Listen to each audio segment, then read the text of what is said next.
Welcome to Tenor Tech, where I solve the problems you didn't even know you had.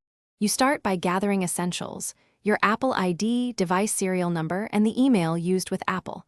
Once done, open the Apple Support app or visit Support. Apple, COM and sign in. This links your account to case history. From the product list, pick the exact device or service and choose the issue category that matches your problem.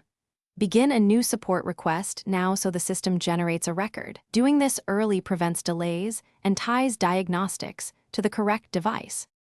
Next, you'll enter detailed information about the problem.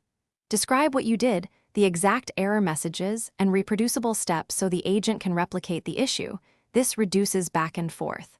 Attach screenshots, diagnostic logs, or a short video if possible, because evidence speeds identification.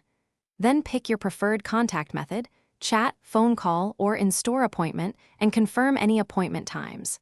Once you submit, Apple creates a case record and typically displays a case reference, or finally, locate the case ID.